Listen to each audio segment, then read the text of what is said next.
ભારત માતા કી મંચસ્થ ઉપર બિરાજમાન ગુજરાત રાજ્યના મંત્રી શ્રી એવા કોળી સમાજની આન બાન અને શાન કહેવાય છે, કોળી સમાજના સાવજ અને કોળી સમાજના હૃદય સમ્રાટ એવા ભાઈ શ્રી પુરુષોત્તમભાઈ સોલંકી, જેમની રામ લખન જેવી જોડી છે, એવા એમના નાના ભાઈ રાજુલા જાફરાબાદ અને ખાંભાના ધારાસભ્ય એવા ભાઈ શ્રી હીરાભાઈ સોલંકી, જેમને યુવાનોની અંદર નવી ચેતનાનો સંચાર કર્યો છે અને સમગ્ર ગુજરાતનો પ્રચાર કર્યો છે, એવા મારા મોટાભાઈ નાનાભાઈ સમાન દિવ્યેશભાઈ સોલંકી જેવો યુવા કોળી સેનાના પ્રમુખ છે.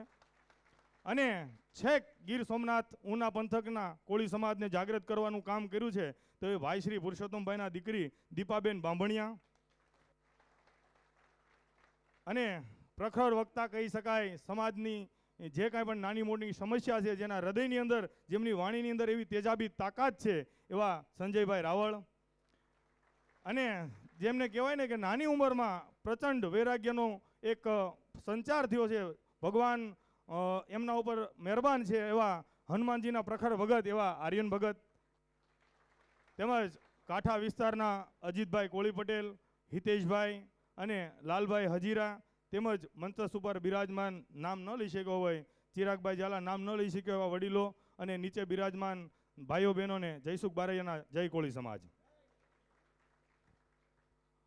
થોડીક વાત ટૂંકમાં કહીશ, પણ જરૂર કહીશ કે પુરુષોત્તમભાઈ સોલંકી એટલે કોણ, એમના વિશે જો ટૂંકમાં મારે માહિતી એવી હોય તો 23 મે 1961 અંધેરી મુંબઈ મહારાષ્ટ્ર ખાતે ઓધુજીભાઈની ઘરે જેમનો જન્મ થયો છે, એવા બાપજીની હાલ છાપ ધરાવતા એવા પુરુષોત્તમભાઈ સોલંકી, જેઓ મુંબઈની અંદર તો કોળી સમાજ માટે હંમેશા ચિંતિત હતા, પણ જ્યારે તેમણે દરિયાપટ્ટા સૌરાષ્ટ્રની અંદર પ્રવાસ કર્યો ત્યારે તેમને જણાણું કે અહીંનો મારો કોળી સમાજ ખૂબ દુઃખી છે, ખૂબ વ્યથિત છે અને ખૂબ પીડિત છે. તો એમની માટે એમણે જરૂરથી કંઈક અવાજ ઉઠાવવા માટે, સરકારમાં જગ્યા બનાવવા માટે સૌ પ્રથમવાર 1995-96માં પાવડાના નિશાન સાથે લોકસભાની ચૂંટણી લડવાનો એમને નિશ્ચય કર્યો અને પ્રખર સમર્થન મળ્યું અને સમસ્ત કોળી સમાજ અને સર્વ સમાજના દિલોની અંદર તેમણે મોટું એવું સ્થાન બનાવ્યું છે. ત્યારબાદ વિધાનસભા 1998માં તેમને 56 ઘોઘાની સીટ ઉપરથી ભવ્યથી અતિ ભવ્ય વિજય થયો અને તેઓ સમાજના એક તારલા અને સમાજના સાચા સેવક તરીકે ઉભરી આવ્યા છે. સમાજના એક નાના મોટા પ્રશ્નો, પ્રાણ પ્રશ્નોને હંમેશા નિવારવા માટે તેઓ પોતાની અલગ કાર્યશૈલીથી પ્રચલિત છે. કોળી સમાજ અહીંયા બેસેલા તમામ વ્યક્તિઓને ઘણીવાર એવું થતું હોય છે કે ભાઈશ્રીની છાપ કેમ પડી છે, અહીંના બેસેલા ઘણા બધા કાંઠા વિસ્તારના યુવાનો, મિત્રો, વડીલોને એવું થતું હોય છે કે એમને ભાઈશ્રી તરીકે કેમ સંબોધવામાં આવે છે. તો ટૂંકી વાત કહીશ કે અમારા સૌરાષ્ટ્રની પણ સમગ્ર ગુજરાતને જો કોળી સમાજનો ક શીખવાડ્યો હોય તો એ એટલે ભાઈશ્રી. સમાજની અંદર શિક્ષણ વધે, એકતા વધે, તો તેમના માટે કંઈક અલગ વિચારીને 2003ની અંદર કોળી સેનાની સ્થાપના કરી એટલે ભાઈશ્રી. અને જુનાગઢની અંદર કોળી સમાજની દીકરી ચાંદની હત્યાકાંડ વખતે જ્યારે ન્યાય ન મળતા તે વખતે પોતાના પદનો ત્યાગ કરનાર એટલે ભાઈશ્રી. સમાજના કુરિવાજોમાંથી મુક્તિ તેમજ ગરીબ દીકરીઓને ઓછા ખર્ચે પરણે તે માટે પોતાની દીકરીને સમૂહ લગ્નમાં પરણાવી એ ભાઈશ્રી. ગુજરાત રાજ્યની હું તો એવું કહું છું કે સમગ્ર ભારતની વિધાનસભાઓમાંથી જો અહીંયા ગુજરાતની 182 વિધાનસભા લેવામાં આવે, એક પણ સભા નહીં, એક પણ પ્રચાર નહીં, કોઈ પણ સભા અને કોઈ પણ પ્રચાર વગર જંગી બહુમતે જીતે એ બાપજી. ભાવનગરના બંગલે તમે અડધી રાતે જઈને ઉભા રહો અને ત્યાંથી હાનો હોકારો મળે ઈ બાપજી. સમાજના સર્વ વિદ્યાર્થીઓને ફ્રીમાં એજ્યુકેશન મળી રહે, ફ્રીમાં સરકારી નોકરી મળે તે માટે દૂરદ્રષ્ટિથી વિચારી ભાઈ ઓનલાઈન એજ્યુકેશન એપ્લિકેશન લોન્ચ કરનાર ઈ આપણા બાપજી. જો ગણવા જઈએ તો ઘણા બધા એવા એમના કામ છે. હું ચોપડાને કલાકોની કલાક લઈને બેસું તો એમના ગુણગાન ગાવા એ તોય ઓછા પડે, સમય ઓછો પડે, ટૂંકો સમય હોય તો ત્યાર પછી જો મારે વાત કરવી હોય તો અમારા વિસ્તારના, મારો પોતાનો વિસ્તાર લાગે એવા એમના રામ લખણ જેવી જોડી છે, જેમને સમગ્ર ગુજરાત સોલંકી બંધુના નામથી ઓળખે છે. તો એવા અમારા વિસ્તારના લોક લાડીલા ભાઈ શ્રી હીરાભાઈ સોલંકી, જેઓ અમારા વિસ્તારના સખત 5 વખતથી ધારાસભ્ય રહ્યા છે અને ગુજરાત સરકારની અંદર તેઓ પોતે સંસદીય સચિવ તરીકેનું પણ પદ મેળવી ચૂક્યા છે. જ્યારે 23 સપ્ટેમ્બર 2002 ની અંદર અક્ષરધામમાં આતંકવાદી હુમલો થયેલો, ત્યારે આતંકવાદીઓ સામે બથ ભીડી અને ફાયરિંગ કરી અને દુઃખી લોકોને બહાર કાઢવાનું કામ કર્યું હોય તે અમારા હીરાભાઈ સોલંકી છે, જેમની લોહીની અંદર ખુમારી વર્તાય છે, જેમના લોહીની અંદર સમાજનો પ્રેમ વર્તાય છે, સર્વ સમાજ માટે લાગણી વર્તાય છે, એવા એટલે હીરાભાઈ સોલંકી. અમારા વિસ્તારની અંદર 95% ગામ સમૂહ લગ્ન જો આયોજન કરાવવાનો ફાળો જતો હોય તો પણ હીરાભાઈ સોલંકીના શિરે જાય છે.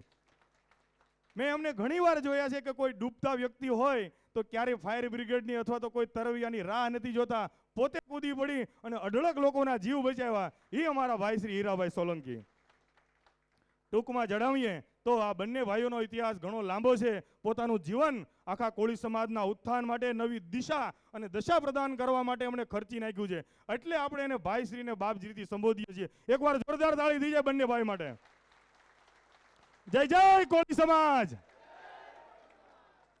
અને બાપજીના કાંઈ પણ જે અધૂરા સપના છે, થોડીક એની તબિયત નાજુક હોવાથી એ એમના સુપુત્રને કાંડેથી કાંડું સોંપ્યું છે. અને તમામ બાપજીના જો લક્ષણો તેમના સુપુત્રની અંદર ઉતર્યા હોય તો એ આપણા યુવા દિનોની ધડકન ભાઈ શ્રી દિવ્યેશભાઈ સોલંકી, જેઓ પોતાની પિતાજીની કાર્યશૈલીથી અને તેમના આશીર્વાદથી અને પ્રેરણાથી આ સમાજને, આ કોળી સમાજને આગળ લઈ જવાનું કામ કરી રહ્યા છે. તેમણે ખૂબ સરસ વિચાર કર્યો કે કાંઠાના કોળી પટેલો અને સૌરાષ્ટ્રના કોળી સમાજને જો એક કરી દેવામાં આવે તો ગુજરાતની અંદર એક દી આખા સમાજનો ડંકો વાગશે.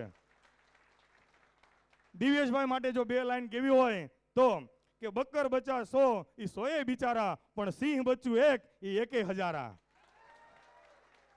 મેં એમને રૂબરૂ જોયા છે કે ભાવનગરના બંગલે લોક દરબાર ભરાય છે. ભાવનગરના બંગલે લોક દરબાર ભરાય છે, જ્યાં પીડિતો જે કાંઈ પણ પ્રશ્નો પોતાના લઈને આવે છે, દુઃખી લોકો આવે છે, આંસુ પાડતા આવે છે, એમના તમામ પ્રશ્નોના નિરાકરણ મેં જોયા છે. આ નાની ઉંમરમાં એમણે સમાજ માટે એટલા બધા કાર્યો કર્યા છે, સમગ્ર ગુજરાત અને કોળી સમાજનો એટલો પ્રવાસ ખેડ્યો છે કે એઓ એટલા પીઢ થઈ ગયા છે. અને યુવાનોની અંદર એક ચેતનાનો પ્રચાર કર્યો છે, કારણ કે દિવ્યેશભાઈને જોતા યુવાનોના દિલ એમ જ થનગનવા લાગે છે. આ એમ જ અવાજ નથી નીકળતો, આ એમના માટે અઠૂક પ્રેમ, અઠૂક લાગણી અને અઠૂક સ્નેહ ઉભરાય છે. કહેવાય છે ને કે એમની પાસે મેં એકવાર બેસીને દિવ્યેશભાઈ પાસે એવું સાંભળ્યું કે જયસુખભાઈ, જો સમાજ માટે 1 વર્ષનું વિચારતા હોય ને તો અનાજ વાવજો, જો 10 વર્ષનું વિચારતા હોય તો વૃક્ષ વાવજો, અને જો મારા સમાજને આગળ લઈ જવો હોય તો 100 વર્ષ માટે શિક્ષણનું વાવેતર કરજો. આ શિક્ષણના વાવેતર માટે તેમની ટીમ, સમગ્ર ભાવનગરની એની ટીમ સાથે રહી અને ભાઈ ઓનલાઈન એજ્યુકેશન એપ્લિકેશનની તૈયારી કરાવી અને તમામ સમાજના વંચિત અથવા ગરીબ લોકોને મફતમાં સરકારી નોકરીની તૈયારી કરે એમના માટેની એપ્લિકેશનમાં તમામ સુવિધા આપી. તો દિવ્યેશભાઈ માટે એકવાર જોરદાર તાળી થઈ જાય. સરકારી કર્મચારીઓને સાથે લઈ અને સમાજમાં કઈ રીતે વિકાસ કરી શકાય, સમાજને કઈ રીતે સંગઠિત કરી શકાય, તેમના માટેના પૂરતા પ્રયત્નો છે. અને ખાસ એમની વાત મને જોતા બહુ આનંદ થયો કે સમાજમાં જે સાચા સેવકો છે તેમને વીણી અને એને પારખી અને એમની પાસે કામ લેવાની એમની પાસે ઉત્તમ કળા છે અને ઉત્તમ એમની જે કામગીરી છે એ આપણે જોઈ રહ્યા છીએ કે એમણે એ વિચાર કર્યો કે કોળી સેનાને જો કાંઠા વિસ્તારની અંદર અનિલભાઈ કોળી પટેલને કહેવાય છે ને કે સાચો સુરત તો હીરાની ખાણ છે, હીરાનું પોલિશિંગ છે, પણ દિવ્યેશભાઈ એ પોલિશિંગ હીરામાંથી જો કોઈ કોહિનૂર હીરો ગોઈતો હોય તો અનિલભાઈ કોળી પટેલ છે. આજે સૌરાષ્ટ્રના કોળીઓને અહીંયા આવવાની ફરજ પડી છે. છેક દક્ષિણ ગુજરાતથી સૌરાષ્ટ્ર, સૌરાષ્ટ્રથી દ્વારકા, દ્વારકાથી ઉત્તર ગુજરાત, અમદાવાદ કોઈ એવું સિટી નથી કે કોઈ આગેવાનો ના આવ્યા હોય. એમને જોડવા માટે અનિલભાઈ અને દિવ્યેશભાઈના અથાગ પ્રયત્નોથી આજ આ બધાને કોળી સમાજ પ્રત્યે ગર્વ થાય એવું કાર્ય થઈ રહ્યું છે.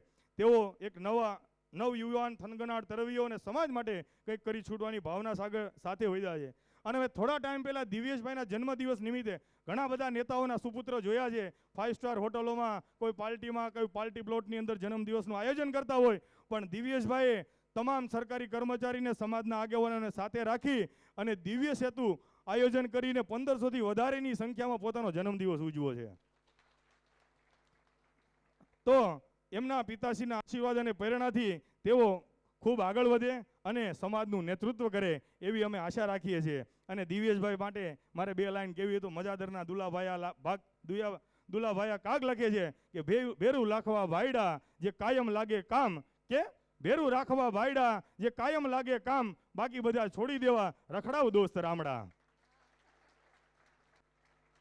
સુરત જિલ્લા યુવા કોળી સેનાના પ્રમુખ અનિલભાઈ કોળી પટેલ, ભાઈ દરિયાકાંઠાની અંદર કોળી સમાજના હર હંમેશ નાના મોટા પ્રશ્નોને વાચા આપવાનો એમણે આગવો અંદાજ રાખ્યો છે અને સમાજના દુઃખે દુઃખી અને સમાજના સુખે સુખી આ દરિયાપટ્ટાની અંદર એમણે પરિવર્તન ટ્રસ્ટમાં પણ કામ કર્યું. સમાજ માટે એમને જેલમાં પણ જઈ આવવું પડ્યું. સમાજ માટે ઘણા બધા યાતનાઓ અને પીડા પણ વેઠી, પણ યોગ્ય પ્લેટફોર્મ આજે એમને મળ્યું એવું મને લાગે છે આજે.